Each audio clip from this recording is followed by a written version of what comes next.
Well, members of Congress, Deputy Secretary Feinberg, this would not happen without you, without him, without what he's led. Today's not possible, and the reforms you're going to hear about today are not possible.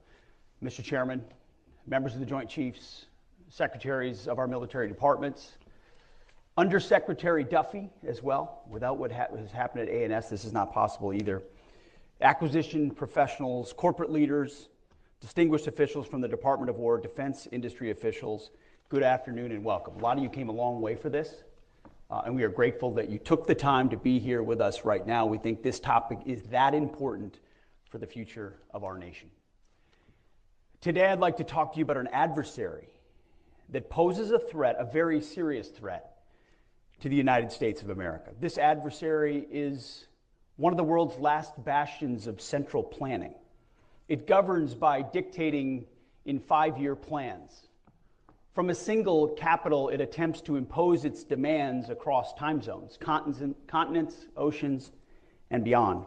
With brutal consistency, it stifles free thought and crushes new ideas. It disrupts the defense of the United States and places the lives of our men and women in uniform at risk. Perhaps this sounds like the former Soviet Union, but that enemy is long gone. The foe I'm talking about is more subtle and implacable. You may think I'm describing one of the last decrepit dictators of the world, but their day too is almost certainly past. And they cannot match the size and strength of this adversary, nor am I talking about the Chinese Communist Party. The adversary I'm talking about is much closer to home. It's the Pentagon bureaucracy. Not the people, but the process. Not the civilians, but the system. Not the men and women in uniform, but the uniformity of thought and action that is too often imposed on them. In the Pentagon, despite this era of scarce resources taxed by mounting threats, money disappears into duplicative duties and bloated bureaucracy, not because of greed, but because of gridlock. Innovation is stifled, not by ill intent, but by institutional inertia.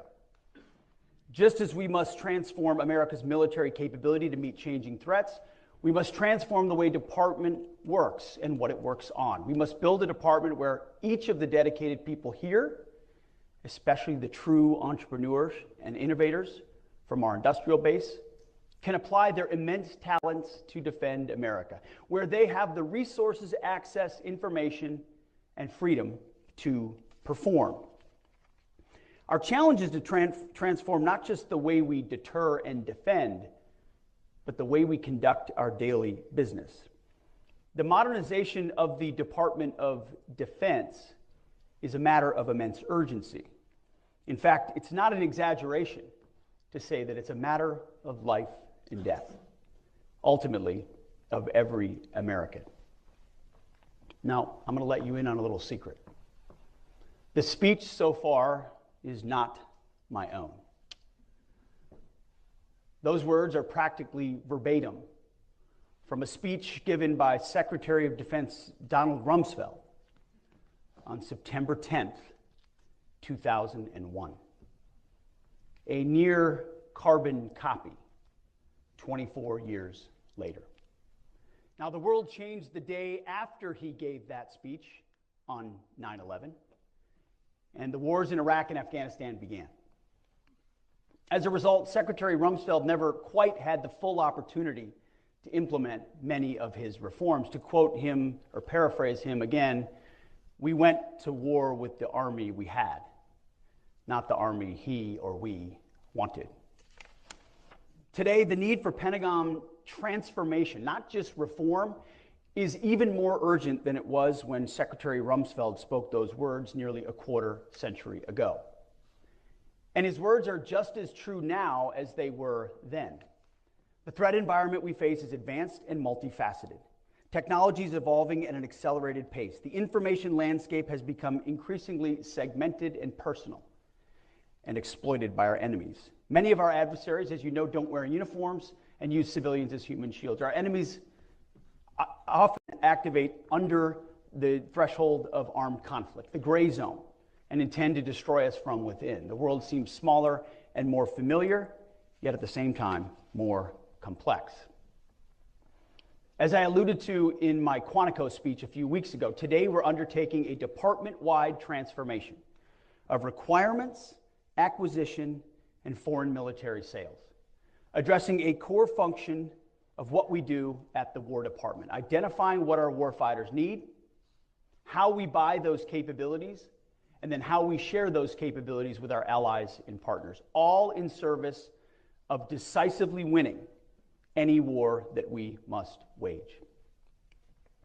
For too long, our department has been hampered by a bureaucracy bogged down by burdensome and inefficient processes, paralyzed by impossible risk thresholds, and distracted by agendas that have nothing to do with warfighting. Naturally, such a system gives rise to a certain culture within the organization, and people adapt to that culture in order to thrive within it. The institution shapes the individuals as much as the individuals shape the institution. It becomes mutually reinforcing, and over time, the prevailing pattern becomes more and more entrenched, risk-averse, and immovable, to the point that the whole psychology of the department is stuck in a system in which process, not outcomes, matter the most. Previous administrations have tried and failed to address these issues, seeking to go around the process rather than confront it head-on, leaving our military and our industrial base weaker as a result. The department's perverse process has in turn fostered a culture in today's defense industrial base that makes it unlike any other American market, uniquely tailored to the Pentagon in the worst way. Unstable demand signals, uncertain projections, and volatile customer base has caused the defense industry to adopt the same entrenched, risk-averse, and lethargic culture that we have in government.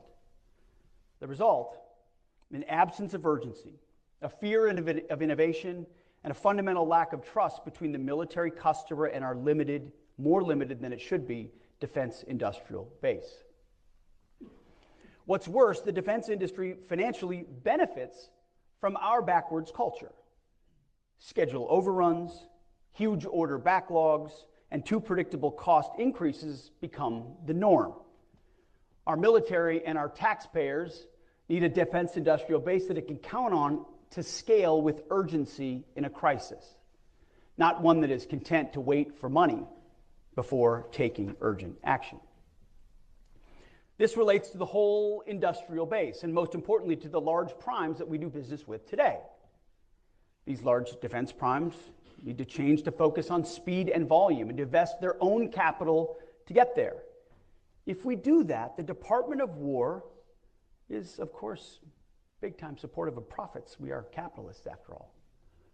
But if they do not, those big ones will fade away. We've all heard this sort of talk before. Transformation of our acquisition process is a war of attrition, a war that we intend to win. Day by day, week by week, month by month, year by year. I'm telling you, Feinberg and Duffy won't stop. It's been the department's fault for far too long that we're in this predicament. And it will take a focused and sustained effort to succeed, and succeed we must. We will no longer ignore the plank in our own eye. The goal of this speech is not to name and shame people or companies or departments.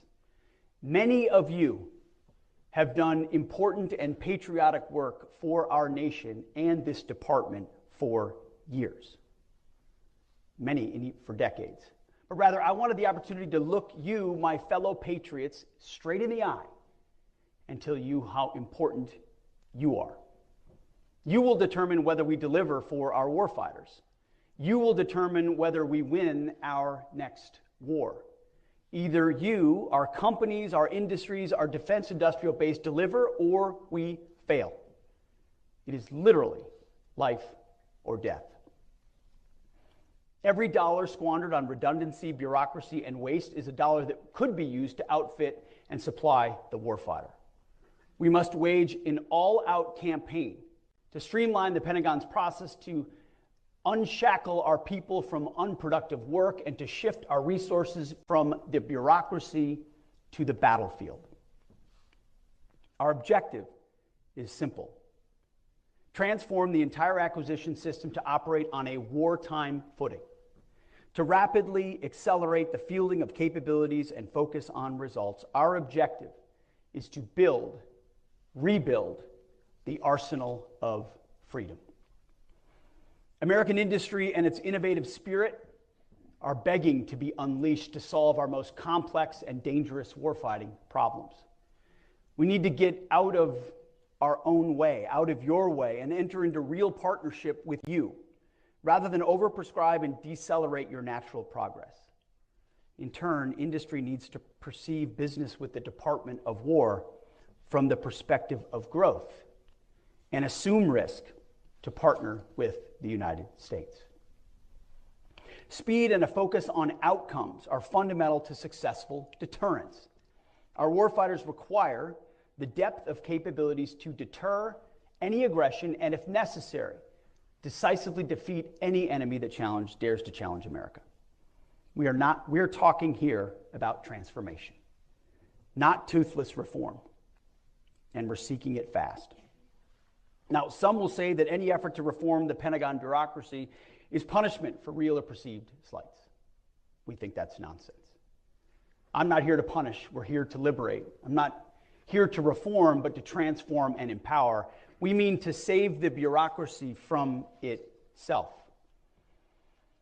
Because the chairman and I talk about this all the time. This is a 1939 moment, or hopefully a 1981 moment. A moment of mounting urgency. Enemies gather, threats grow, you feel it, I feel it. If we are going to prevent and avoid war, which is what we all want, we must prepare now. Our adversaries are not sitting idly by, they're moving fast. They're developing and delivering new capabilities at a rate that should be sobering to every American, especially those who work in the Pentagon and in the defense industrial base. Their ambitions and intentions are bold. Their actions speak volumes, and frankly, at times we've been too damn slow to respond. But before we get too far along, when it comes to transformation, let me give some credit where credit is due. President Trump has led on this, issued 4 executive orders directing transformation of defense acquisition, spurring innovation of the defense industrial base in particular, and the entire federal procurement process and foreign military sales in general. That's because the president recognizes one simple fact: America's military is the greatest in the world by far, and we must keep it that way. Our commander-in-chief is leading the way, affording us, this is what is so key in any effort like this, affording us the top cover to do big, hard, and necessary things quickly. Members of the House and Senate Armed Services Committee, on a bipartisan basis, have advanced proposals to reform Pentagon procurement through the SPEED Act and the Forged Act. Through their close collaboration and extensive exchanges with Congress, much of what we are planning and announcing directly reflects the insight and reform ideas that have emerged from those ongoing partnerships. Many of the changes we're implementing today are the direct result of those congressional engagements, and we look forward to continuing this vital collaboration as we transform the department. So I want to thank Chairman Wicker and Chairman Rogers, especially for their leadership on these issues. Together, these executive orders, the congressional reforms, and the efforts by the services and department leadership, many of which are already underway, will enable 5 broad transformations. 1, inspire American industry to become a wartime industrial base that focuses on speed and volume through reliable demand and adaptable business practices for current partners and new entrants alike. 2, unleash the defense, industrial, and government workforces by incentivizing progress over process. 3, bias new acquisition and requirements processes for speed, flexibility, and efficiency. And 4, championing technical excellence and higher risk thresholds to accelerate high performance production. And 5, provoke war speed or warp speed by procuring rapidly and sustaining readily cost effectively as the default, not the exceptions. So in short, those are broad principles. We mean to increase acquisition risk in order to decrease operational risk. Let me say that again. We mean to increase acquisition risk in order to decrease operational risk. By taking greater calculated risk in how we build, buy, and maintain our systems, we will gain speed to more quickly provide capabilities to the battlefield. An 85% solution in the hands of our armed forces today is infinitely better than an unachievable 100% solution, endlessly undergoing testing or awaiting additional technological development. These are of no use to troops in harm's way. So to the men and women of this department, both military and civilian, who work on acquisition, and our industry partners, let me say this: you are not our enemies in this effort, but you are our allies. You are Obi-Wan Kenobi. You are our only hope. I hear the frustrations of the senseless bureaucracy, the constraints. I hear it every day. You know there is waste. You know there is abuse. You know there are outdated, useless, and silly regulations that squander taxpayer money. You also have ideas to help us defend the United States better, to reform our processes for the better, to make our processes more responsive to the needs of the warfighter. As we move forward, we need your help, and your help as we transform this effort. As I said at Quantico, consider yourself hereby liberated.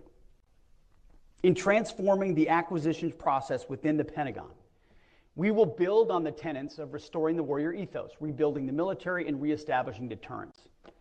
We cannot achieve the last two without infusing the first throughout the acquisitions ecosystem, including the boardrooms, the labs, and the factories of our indispensable industry partners. The first step in achieving the warrior ethos, as I emphasized at Quantico, requires that we expect the same from our partners. It's imperative that industry focus on hiring and promoting individuals based on merit and not on some garbage ideological standard. DEI has failed at every level of every organization.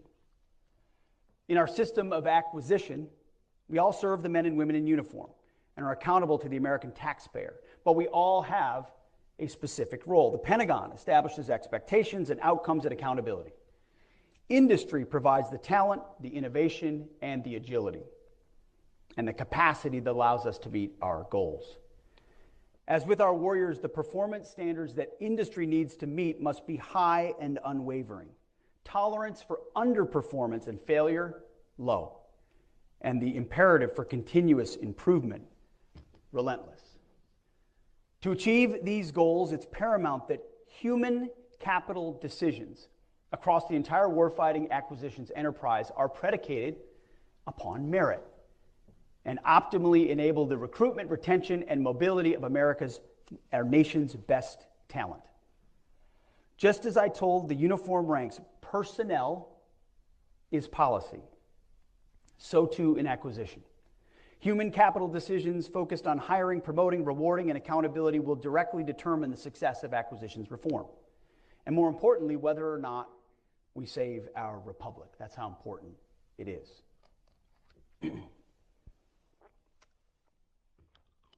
The time for half measures, it's been over for decades, as Secretary Rumsfeld's speech reminds us. We're taking bold and swift action to transform requirements development, overhaul our acquisitions process, and enhance foreign military sales. But we're not just doing this in silos. The development of this transformation has prioritized civil-military collaboration at every step, ensuring both our civilian and military leaders across the services and the joint staff directly contributed to the development of the coordination of this overhaul. This was not OSW sitting in a room thinking up ideas. This was collaborative across the Pentagon with the services and the joint staff to figure out how we can make this happen. This is a team effort at the Pentagon, not a hostile takeover. Here are the 5 overarching transformative pillars that form the foundation on the procurement process. First, we will stabilize demand signals.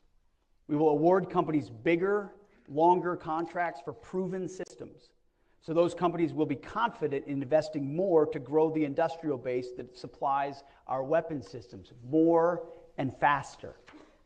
Second, we will prioritize the purchase of industry-driven solutions, commercial solutions first, that meet our needs faster, even if that means bids do not meet every requirement. It means that we will be open to buying the 85% solution and iterate together over time to achieve the 100% solution. It also means there will be no non-compliant bids. Third, we will empower our program leaders with the control, expertise, and authority to direct program outcomes, to move money, and quickly adjust the priority of required system performance to deliver on time and under budget. Fourth, we will inject urgency and excellence into the DIB. The Department of War will only do business with industry partners that share our priority of speed and volume above all else, who are willing to surge American manufacturing at the speed of ingenuity to deliver rapidly and reliably for our warfighters. And fifth, regulatory reform. We will remove excessive and burdensome FAR and DFARS rules, reporting requirements, accounting standards, excessive testing oversight, excessively long studies and analysis. Anything that unnecessarily slows down government contracts will be eliminated. So the bottom line is this. These changes will move us from the current prime contractor-dominated system defined by limited competition, vendor lock, cost-plus contracts, stressed budgets, and frustrating protests to a future powered by a dynamic vendor space that accelerates production by combining investment at a commercial pace with the uniquely American ability to scale quickly. Taken together, we will rebuild the defense industrial base into a new arsenal of freedom. What we're doing today marks a new horizon for how we acquire and deliver warfighting capabilities. We are prioritizing speed, flexibility, competition, and calculated risk-taking. We will buy commercial solutions to the maximum extent possible, practicable, and will ensure our systems can produce at scale and relentlessly focus on delivering modern lethal weapons to our warfighters. End of story. To fix this entire process, we need to fix the heart of it all, which is requirements. For decades, our requirements process, under the name, and you know it well, Joint Capabilities Integration Development System, or JCIDS, has become an inefficient bureaucratic system in need of a complete overhaul. Which is why today, at my direction, we are transforming the department's process for joint requirements determination. Re-envisioning the requirements process is a decisive step in rebuilding the nation that once led the world in turning ideas into combat power, thoughts into lethality. I am canceling JCIDS, which moved at the speed of paperwork, not war. To put it plainly, JCIDS became a years-long bureaucratic anchor that dragged us down while our adversaries surged ahead with purpose and precision. JCIDS was focused on defining systems requirements, staffing them through countless oversight boards, and then locking them down, while threats and technologies continued to evolve. To validate requirements documents, JCIDS often took over 300 days. Yes, 300 days to close to one whole year just to approve a single document. By the time it got stamped, and it probably was stamped, the threat had changed and the warfighters' needs had shifted. The process was so complicated that there is a 400-page manual, instruction manual, just to understand it, imposing endless templates and layers for review. JCIDS had dozens of reviewers and sign-offs and hundreds of comments to approve a single document. It's its own ecosystem, most of which added little to no value. We tried to please everyone, so we chased consensus instead of clarity. It became a go-along to get-along process. The result? Overspecified requirements that satisfy everyone and serve no one. A process built to serve the process. Our industry partners know the biggest obstacle isn't technology, it's our processes. Requirements are unclear or overly prescriptive and even contradict themselves, like that last sentence. They're either so rigid that they strangle innovation or so vague that nobody knows what done actually looks like. Contractors waste time guessing instead of building. The result, cost overruns, frustration on both sides, and delayed delivery to the warfighter. What industry is asking for is simple: clear, stable problem statements, provided early enough to plan, hire, and train the workforce, and then invest in capital modernization. We rarely engage innovators early, and when we do, the process tries to retrofit their ideas into outdated formats. Existing industry partners who understand the cumbersome process don't even bother to innovate. They know there is no upside to innovation. Rigid standards and archaic templates choke the agility that we need. That's why innovation groups exist, to bypass JCIDS entirely and deliver faster. The lesson is obvious. If we want innovation, and we desperately do, we must build a requirement system that welcomes it instead of smothers it. You can catch a glimpse of where we're moving when it comes to our commitment to acquiring critical munitions and the Golden Dome. Secretary Gates, for example, circumvented the Pentagon process to quickly develop and field the MRAP. Now, we're already moving at wartime speed on both of those, Golden Dome and munitions, working outside the slow bureaucratic process. But we shouldn't have to go outside the process to make it work. Urgent needs are met by circumventing it. We can't rely on that. Instead, the entire process must move at the speed of critical munitions, Golden Dome, and the MRAP. In short, we can't continue making big promises we can't keep. The people who define what we need aren't linked to the people who control the money or build the systems. So requirements move forward on paper, but the funding and execution don't follow. By the way, if folks are watching this on Fox, their eyes are rolling over. But everyone in this room understands exactly what I'm talking about. The result: plans without resources, programs without liftoff, and warfighters waving for capabilities that arrive late or never arrive at all. No feedback loop, no shared priorities, and no accountability. Until we connect need, money, and delivery under one roof, we keep producing wish lists instead of weapons. President Trump recognized the reality and challenged our department to adopt a wartime mindset, to confront the bloated and inefficient bureaucracy. And that is why today, at my direction, we are undertaking a series of actions that immediately and fundamentally change how we develop requirements, to get capabilities into the hands of our warfighters at speed. We're ending a system built for paperwork, not mission. JCIDS is dead, and it was slow and bloated and disconnected from reality, and we will do better. I'm directing the Joint Requirements Oversight Council, the JROC, to stop validating service requirements and to kill the paperwork culture that buries ideas before they ever reach the field. In its place, we're building a new model focused on speed, alignment, and action. We're also reorienting the JROC to start identifying and ranking the joint forces' toughest problems, what we call joint operational problems. The problems will drive the priorities for the entire department. That is why today, at my direction, we're standing up 3 new decision forums in place of JCIDS. The first is the Requirements and Resourcing Alignment Board, or RRAB, a new decision forum co-led by the Deputy Secretary of War and the Vice Chairman of the Joint Chiefs of Staff, to tie money directly to those top warfighting priorities. We will ensure the Joint Forces' top problems are funded. We're also creating the Mission Engineering and Integration Activity, or MEIA, to bring the best minds, government, industry, and labs together early to experiment, integrate, iterate, and prototype solutions instead of watching good ideas die at the hands of a worthless process. And to make sure good ideas don't die in the infamous Valley of Death, we're establishing the Joint Acceleration Reserve, or JAR, a funding pool set aside to move promising solutions straight into the fight.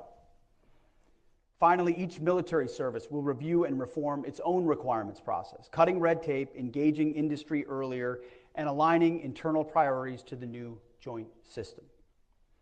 So what do we believe this new process will achieve? Speed replaces process, money follows need, joint problems drive action, experimentation accelerates delivery, and the services move faster and smarter. Take contested logistics, for example. When we fight, our ability to move weapons, supplies, and reinforcements to the front lines and back, it's critical. We can stay in the fight only as long as our logistics sustain us. Our adversaries know this, and they will attack our supply routes, ports, airfields, depots, and information systems in order to disrupt us. We must be able to fight in this contested environment, and these reforms will ensure that we can. We'll start by elevating contested logistics as a key prioritized operational problem. We're going to work side by side with our industry partners to come up with innovative solutions through experimentation and rapid prototyping and ensure that it's properly funded. Logistics will be prioritized, integrated, and delivered quickly and as long as our warfighters need it. See, we're moving from process to purpose and from paper to power projection. And this is not a minor requirements reform, it is a transformation. A change that allows us to outpace our adversaries and restore deterrence. Field capabilities quickly and welcome new entrants. A chance to achieve President Trump's vision of peace through strength. Every leader, every program, and every dollar will face one simple test. Are we delivering real capability to the warfighter faster than we were before? If the answer is no, we will adapt. We will not stop, and we will not back down. That was requirements. On to acquisitions. Hand in hand with requirements is acquisitions transformation, which is why today, at my direction, the Department of War will immediately begin implementing a comprehensive overhaul of our acquisition system. President Trump did not send us here to nibble at the edges. He sent us here to fix it. And that's exactly what we plan to do. As mentioned earlier, President Trump's executive orders direct the department to modernize acquisition for speed, flexibility, and efficiency, to revitalize the defense industrial base and leverage America's commercial innovation, to incentivize our acquisitions workforce, encourage risk-taking, and cut red tape, promoting efficiency and enhancing competition. That is why today, at my direction, the defense acquisition system, as you know it, is dead. It's now the warfighting acquisitions system. And this isn't just a name change, it's a fundamental shift in how we view and practice acquisition. General Omar Bradley once noted that amateurs talk about tactics, but professionals study logistics, and of course he's right. Wars are won and lost not only by warriors on the battlefield, but by acquisition and industry professionals who shape the fight years before it ever takes place. That's all of us and all of you. Acquisition is a warfighting function, and it must enable and encourage continuous adaptation and improvement of our warfighting capability. We need acquisition and industry to be as strong and fast as our warfighters. The warfighting acquisition system will dramatically shorten timelines, improve and expand the defense industrial base, boost competition, and empower acquisition officials to take risks and make trade-offs. We're leaving the old, failed process behind, and will instead embrace a new, agile, and results-oriented approach. What used to take, sometimes when you add it up with requirements, 3 to 8 years, we believe can happen within a year. That old approach had 3 systemic challenges. First, fragmented accountability where no single leader could make trade-offs between speed, performance, and cost. No one's in charge. Second, broken incentives that reward compliance with rules and regulations, ignoring schedule delays and cost overruns, resulting in our warfighters operating with old, unreliable legacy systems. And third, a chaotic requirements, budgeting, and contracting environment that disincentivized industry investment, leading to constrained capacity that cannot surge or adapt quickly without government intervention and, of course, more and more funding. The core principle of the acquisitions transformation we are unveiling today is simple. Place accountable decision makers as close as possible to the program execution, eliminate the layers of bureaucracy that hinder them, and then empower them with the authorities and flexibility to drive timely delivery. Eliminating the layers of bureaucracy mean every program, every process, every board, and every review must justify its existence by demonstrating value in a timely manner of capabilities to the warfighter. Those that are of low or no value will be eliminated so we can continue to accelerate our speed of delivery to the warriors. Here's what you can expect. Today at my direction, we are transforming and reorganizing the existing Program Executive Offices, or PEOs, into Portfolio Acquisition Executives, or PAEs. The acquisition chain of authority will run directly from the program manager to the PAE. Each PAE will be the single accountable official for portfolio outcomes and have the authority to act without running through months or even years of approval chains, and they'll be held accountable to deliver results. Now, these PAEs will be empowered with the authorities to make decisions on cost, schedule, and performance trade-offs that prioritize time to field and mission outcomes. That means less time identifying what our warfighters need, releasing solicitations to industry, and finalizing contracts to get production running at scale. Our warfighters, as you know, can't wait decades for the tools they need to deter and fight our wars and to win them. The current pace of technological innovation is unprecedented. The services deal with it every day. By the time we field new capabilities, they need to be upgraded and then upgraded repeatedly to maintain the edge over our adversaries. And it's not just software that needs regular updating, but the critical components as well. But the time to make those updates in production, let alone putting them in contract, is delaying schedules by years. Everyone in here knows it. Years. And we're done with that status quo. Which is why today, at my direction, the Department of War will issue guidance within the next 180 days for portfolio acquisition executives to implement several game-changing practices. We will establish adaptable test approaches that enable rapid certification, evaluate multi-track acquisition strategies to allow third-party surge manufacturing capacity, maintain a standard to carry at least 2 qualified sources through initial production. And lastly, we will establish module-level competition through modular open systems approach. The Department's Office of Department's Office of Research and Engineering, led by Undersecretary of War Emil Michael, along with Mike Duffy, will issue these revised guidelines. A&S and R&E. No more standing by and talking about the benefits of modular capabilities. We're making this a reality. Portfolio acquisition executives will now have the authority to enact the modular open system approach, a technique that commercial industry has been practicing and using for years. Imagine being able to swap parts or software of a critical munition without needing to, completely redesign the missile. It's common sense, but we're not doing it. Updating our lethal capabilities in real time should be the norm, not waiting years to redesign, produce, and field a platform just to have it just in time for it to undergo another round of updates. Around-the-clock software updates should be a given, just like on your smartphone, to improve performance and critically protect our infrastructure against rapidly evolving cyber threats. It's all about empowering innovation and not stifling it. It's about the defense industry leveraging practices the commercial sector has already perfected, things like computer-aided design, digital processes, building virtual models, and 3D printing. We will break down monolithic systems and build a future where our technology adapts to the threat in real near time.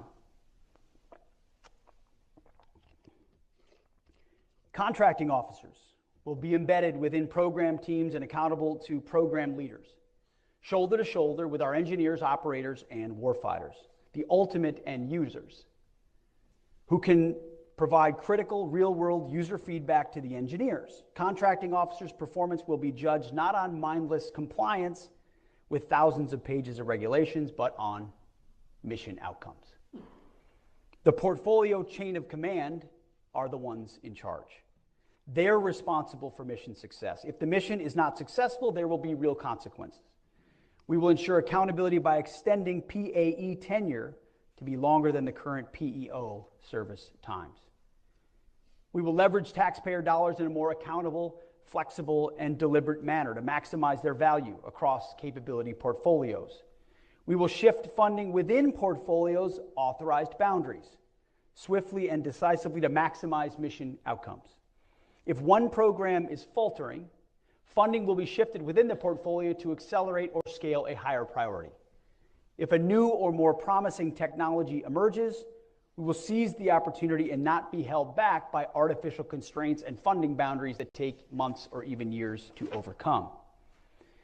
And we will partner with Congress at every step of the way for seeking maximum flexibility empowered by transparency. Instead of each program acquiring its own infrastructure, portfolios will invest in common platforms, interfaces, and test ranges. No more endless delays or bureaucratic gridlock. No more customized acquisition pathways. The battlefield doesn't work that way, and neither should our capability development. Programs will be schedule-driven with fixed delivery cycles that embrace learning through iterative development. Our combatant commanders will get operational capabilities years earlier on mature technologies before the threat window actually closes. We will require rapid fielding dates with clear goals for unit cost ceilings and reasonable mission effectiveness standards. All other attributes must remain tradable. We will be agile and respond to rapidly changing threats and battlefield conditions, empowering the PAE to seek deviations, waivers, and delegation authorities to deliver a highly responsive acquisition capability. We will eliminate unnecessary technical standards and compliance requirements that add little or no value to fielding lethal capabilities. We will create lean technical advisory processes to inform accelerated decision-making. We want technical rigor without sacrificing speed. Technical rigor will only come from people most engaged in the program, and they should have a large voice in the process. No more lengthy, inefficient reviews by people who are out of the loop and add nothing but time to the process. We will focus on the operational problems that material solutions are intended to address. We will prefer alternate proposals or solutions that deviate from stated requirements but more effectively achieve operational objectives. Evaluation criteria will focus on mission effectiveness, not specification compliance. We're not just buying something. We are solving life and death problems for our warfighters. We're not building for peacetime. We are pivoting the Pentagon and our industrial base to a wartime footing. Building for victory should our adversaries FAFO. That's why today, at my direction, the Department of War is delivering a plan to streamline test and evaluation requirements. Testing early and often is essential at certain stages of development, but testing for the sake of testing inhibits progress and delays delivery. We will shine a light on performance standards as well, which is why today at my direction we are mandating portfolio scorecards with primary performance measures focusing on what truly matters: the time it takes to put weapons in the hands of our men and women who use it if and when necessary. We'll also continue to focus on operational availability and mission capability rates of our current weapon systems. Far too many of our systems are not available to fight right now, as they languish in depots and shipyards for repairs and maintenance, or wait years for parts and the prime contractor to repair the system. We will maximize the number of weapon systems that are available for conflict. The faster we can deliver modern weapon systems, the faster we can retire decades-old legacy systems. We will tailor other measures to each portfolio's specific needs. No hiding, no excuses. Results will be clear and drive improvement, and everyone is responsible for raising opportunities for improvement. Speed and volume will rule. We will foster competition, embrace modularity, and pursue multi-source procurements at every opportunity, moving fast to contract, test, scale, and deploy when a solution is clear. We will strive to maintain at least 2 qualified sources for critical program components. We will minimize getting ourselves into single source situations where contractors have monopoly power over a key warfighting capability. We will enable third-party integration without prime contractor bottlenecks. Success will be measured by the ability of qualified vendors to independently develop, test, and integrate replacement modules at the component level throughout the system life cycle. There's no more complacency and no more monopolies. To make competition easier, we will increase incentives for component level competition. This is about more than optics. It's about delivering better components at lower cost. Multi-track acquisition is the future. Now, I'm not talking about 2 sources that were bought out by the same prime to give the illusion of choice. I'm talking about meaningful choice, where quality and speed matter and where prices go down. Moreover, today, at my direction, commercial products and offerings will be the default policy. We will enhance the presumption of commerciality. Within 90 days, we will issue guidance that demands a commercial first and alternative proposals policy to enhance flexibility. We will harness more of America's innovative companies to focus their talent and their technologies on our toughest national security problems. We're leaving too much on the cutting room floor. We want them to deliver novel solutions to our warfighters so that we have an overwhelming advantage in future wars. Our goal, as you know, is to never enter a fair fight. The bottom line is we're buying solutions, not specifications. We will evaluate results, not paperwork. If a better solution exists outside the traditional channels, we will find it and we will acquire it. And that is why, as part of this transformation today, at my direction, we are establishing the Wartime Production Unit, or WPU, at the Department of War.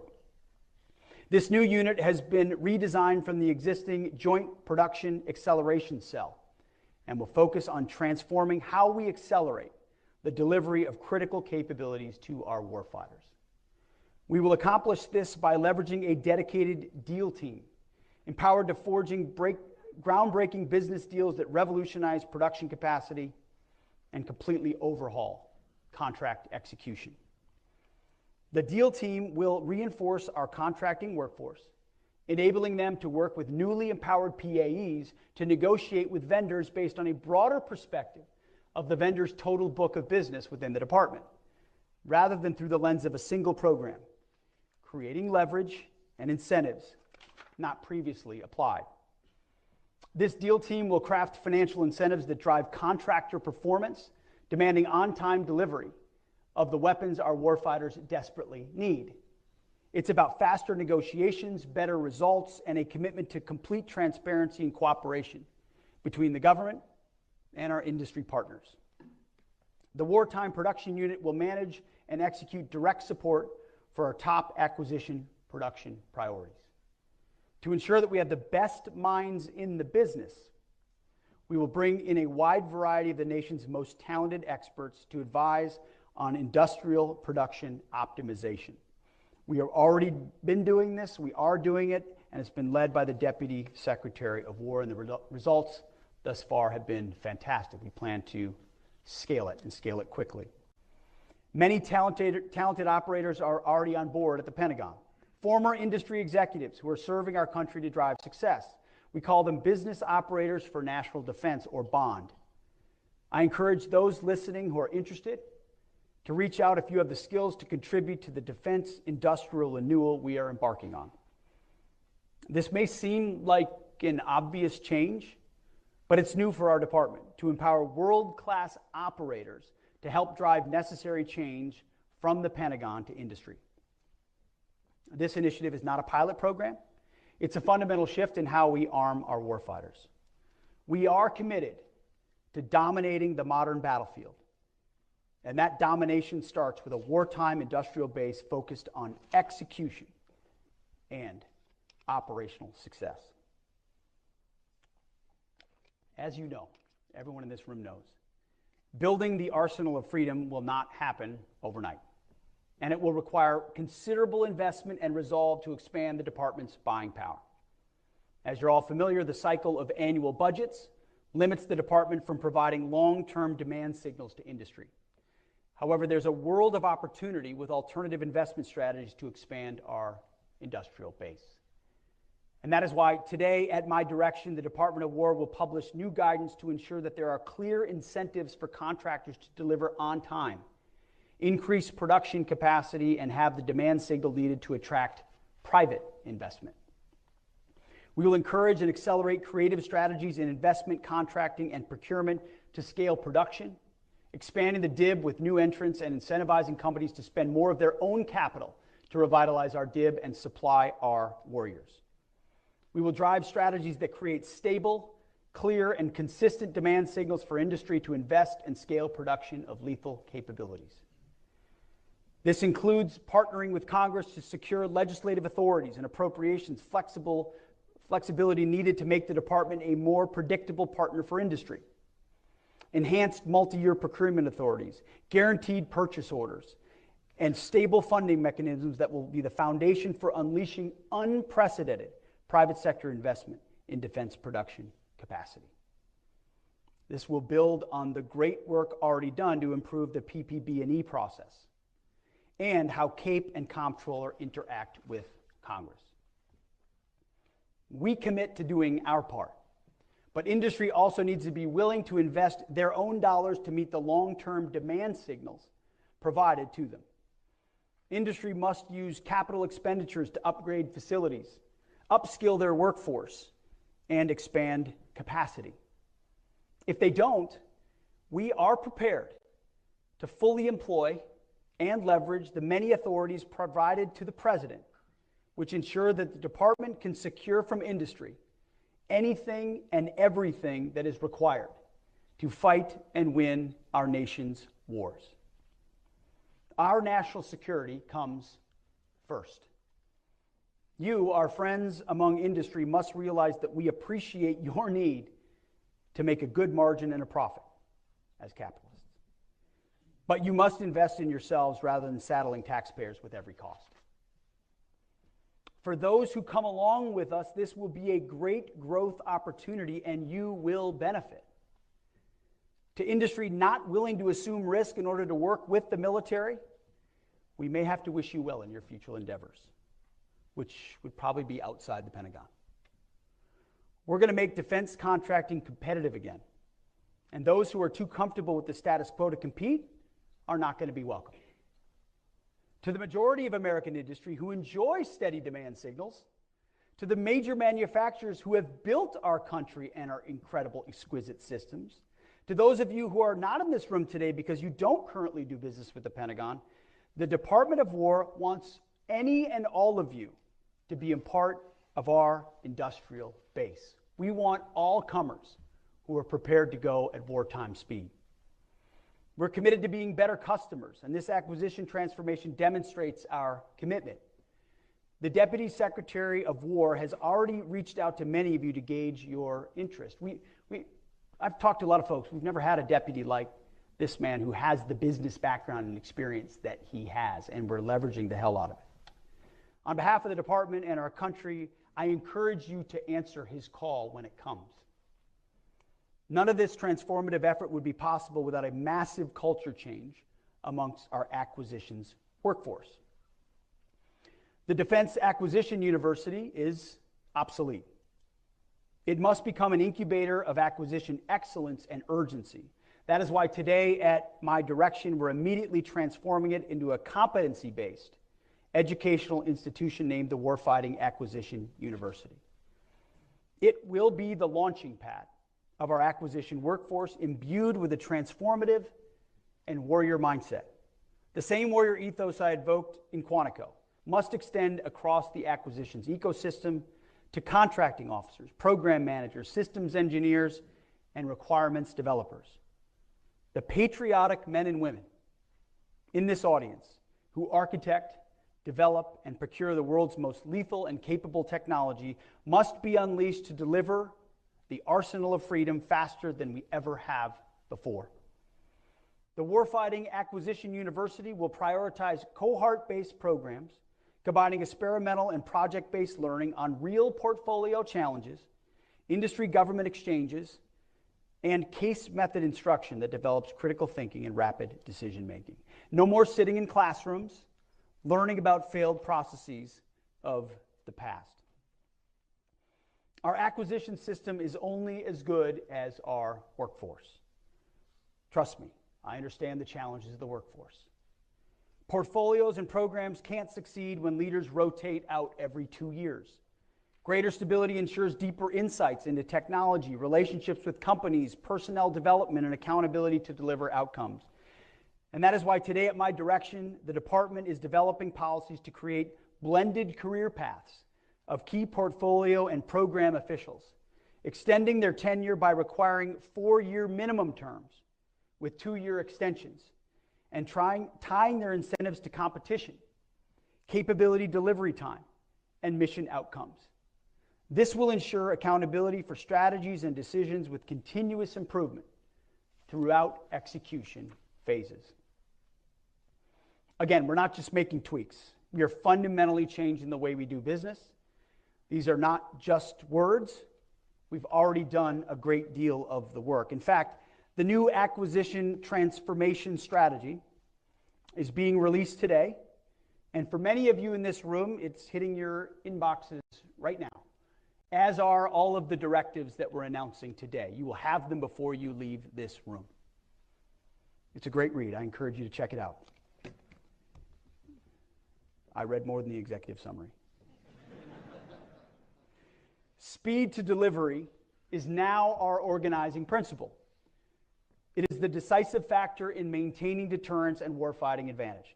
If our warfighters die or our country loses because we took too long to get them what we needed, we have failed. It is that simple. That is the business we are in. And we talk to a lot of people that have been in this building a long time. The sense of that urgency has slipped too much. And when you look at what we face, we have to recapture it. Finally, foreign military sales. Transforming requirements and acquisition alone, not enough. We must also improve the way our department and the industrial base supports weapons sales to our allies and our partners. This is a top priority for my team in partnership with Secretary Rubio and Secretary Lutnick. Thanks to the efforts of President Trump, we have reached an all-time high in our foreign military sales. President Trump is securing deal after deal to bring cold, hard cash to American manufacturers, but our processes are too slow, and our industrial base is too inefficient to keep up and deliver on time to our allies and partners. Believe me, I hear about this on every foreign trip and every conversation I have with every president, prime minister, and minister of defense is what is wrong with your foreign military sales. We ordered it in 2014. It's 2025, and it's scheduled to deliver in 2032. And I sit there going, I don't know what the hell. But we didn't break it, but we're going to fix it. Not only are foreign military sales and defense commercial sales important to our American industrial base, but they're also critical to our strategic vision on the global landscape. Burden sharing has been a key pillar of President Trump's and the Department of War's agenda. And to accomplish this, our allies and partners must be armed with the best and most interoperable weapons systems in the world. Foreign military sales allow our warfighters to stand shoulder to shoulder with our allies to face dangerous global challenges. We're solving it. Hundreds of billions of dollars annually in foreign military sales and defense commercial sales for American-made weapon systems will provide our companies with the fuel to invest in new manufacturing plants, hire engineers, and source components and materials from thousands of subcontractors and suppliers. More effective FMS and DCS will help revitalize the industrial base, you know this, create tens, if not hundreds of thousands of American jobs, lower the cost of deterrence to the U.S. taxpayer, and accelerate capability delivery to our partners that want to buy American-made. They don't want to buy Russian, they don't want to buy Italian, they don't want to buy French, they want to buy American, but they don't want to wait a decade for it. So what's been the issue? Red tape, inefficiency, and a lack of investment in our defense industrial base. Well, we're sitting on a massive opportunity to supercharge our defense sales and industrial might. to add the surge capacity we need to increase volume for American stocks. The key lies in cracking the code on process efficiency and aligning sales with our efforts to revitalize the defense industrial base. We need to eliminate the backlogs and strengthen the critical supply chains that contribute to delivery delays. When we promise to supply our partners with critical capabilities, we must deliver on time every time. Our success ensures their ability to fight and win, and we can and must do better. We're taking decisive action to resolve it. We've worked to bake exportability into the acquisition lifecycle from the very beginning, and we're investing heavily in making that a reality. We're modernizing our IT systems and establishing clear performance metrics to track progress and identify bottlenecks. At the operational level, some of our combatant commands, I've seen it firsthand, have similarly begun moving out to remove FMS process inefficiencies at the tip of the spear in theater. But the next step is a crucial one, and that's why today, at my direction, I'm directing the realignment of operational control of Defense Security Cooperation Agency, DSCA, and the Defense Technology Security Administration, DTSA, removing it from under the Secretary of War for Policy to the Undersecretary of War for Acquisition and Sustainment. So from policy to A&S. Now you might ask yourself, how does an internal Department of War shift in reporting structures make any difference? It makes a huge difference. In delivering defense articles and services to our allies and partners, it's a complex process, and success demands a unified approach across the entire acquisition lifecycle. From the first dollars invested in research and development, all the way through maintenance and delivery of spare parts. When a foreign partner or ally needs to acquire a new capability from the United States, we need to ensure that the department's own processes are efficient, effective, and primed to rapidly review those capabilities for transfer or place them on contract and then delivered as quickly as possible without impeding deliveries to the U.S. warfighter. By planning against a total aggregated picture of global demand against our industrial might, we can achieve breakthrough results, rapidly equipping our allies, bolstering global stability, and projecting American strength. That's exactly what this realignment gets after. By aligning DSCA and DTSA under A&S, we provide leadership focus and establish clear lines of accountability. We're better integrating FMS with our warfighter acquisition system and our defense industrial base activities. What you get is stronger cohesion of our acquisition, security cooperation, and technology security enterprise. U.S. operational and industrial readiness are maximized, and interoperability with allies is increased. And if it's done well, continued year over year, growth in sales of American-made systems will skyrocket. You should all love that. Starting today, we will now manage our defense sales enterprise with a single integrated vision from initial planning to contract execution to delivery.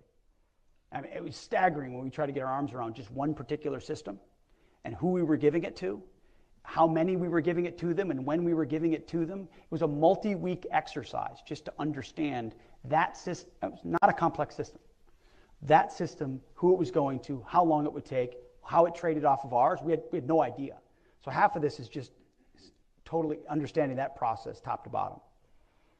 At the end of the day, unifying defense sales under a single roof in the Defense Department of War ensures that we aren't making promises that we can't keep, and that our allies receive the capabilities they need when they need them. But this is just the beginning of transforming our approach to defense sales. There's much more to come in the months ahead, because this is about more than selling weapons. It's about building partnerships, strengthening our industrial base, and ensuring that American-made military equipment remains the gold standard for defense around the world. We believe that what we've announced today is a total transformation of how we do business at the War Department. Not simple reform, but a fundamental shift in how the War Department operates.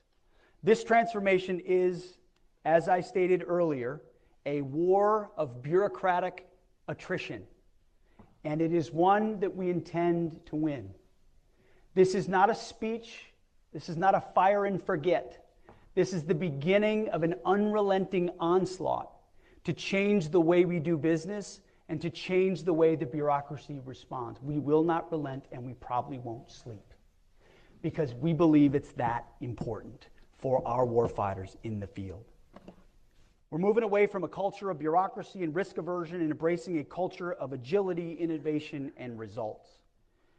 We will revitalize our defense industrial base by changing how we do business with our current defense contractors, fostering competition, and embracing commercial solutions. By the way, some of our services have already done great work in these spaces. So this is not to say there hasn't been a running start with some of our services on this, and I want to acknowledge that. This is building on top of that, frankly, taking some of those lessons learned and accelerating them into what we're doing department-wide. We will reform our requirements process to ensure that our warfighters get the capabilities they need when they need them, and they're not bogged down by bureaucratic delays. We'll modernize our acquisitions process to shorten timelines, send consistent demand signals, and empower our acquisitions officials to make swift, informed decisions. Not handcuffed by the process, accountability to make decisions.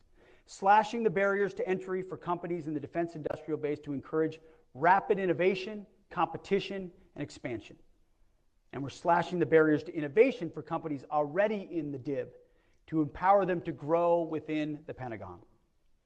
We're making it easier to do business, not just for defense contractors, but for commercial companies. We're leveraging the untapped American manufacturing base to new heights. Small, mid, and large businesses alike, all welcome. And we're instilling a culture of accountability tied to results, not process. More jobs, faster delivery of lethal capabilities, and an industrial base that can surge if called upon. It's not just a pipe dream. We're driving toward that pace. We won't do incremental improvements. This is about fundamentally reshaping our approach from concept to delivery. We're injecting speed and agility into every facet, ensuring that we can outpace our adversaries and maintain our technological edge in places like AI, cyber, and space. It's not about building a military that is not only strong, but it's how to be adaptable, resilient, and ready to meet any challenge with a magazine depth that makes sure that any fight we choose or that which is thrust upon us is an unfair battle. So much of this is about magazine depth. Not just about what we can make, it's how much of it can we make and how quickly can we deliver it. We're not just building a stronger military today, we are laying the foundation for continued dominance in the decades to come. We intend to build a dynamic and responsive system that can adapt to emerging threats and leverage new technologies. We're ensuring that future generations of warfighters have the tools and the capabilities to defend our nation. The War Department will be ready when the time comes. We will have and we will be the arsenal for freedom. The world is watching. Our adversaries are watching. Our allies are watching. We must